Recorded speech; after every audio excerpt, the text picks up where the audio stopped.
J'ai un problème avec Solo Sikoa. Ces dernières semaines, Solo Sikoa s'est placé en tant que chef tribal de la Bloodline 2.0, mais ça pose plus de problèmes qu'autre chose, et on va en parler dans cette vidéo. Premièrement, Jacob Fatou.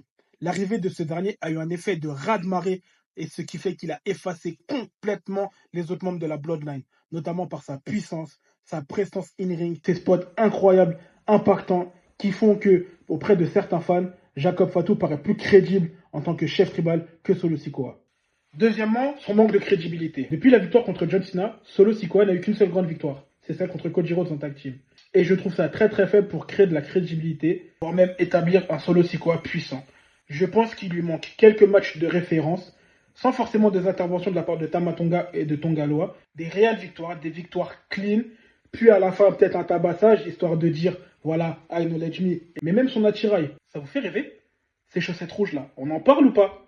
Troisièmement, être le chef tribal. Être chef tribal est une grande responsabilité et dégage une aura, une prestance qui malheureusement ne convient pas encore à Solo Sikoa. Car il n'est pas assez établi déjà en tant que main eventer, mais aussi en tant que chef tribal.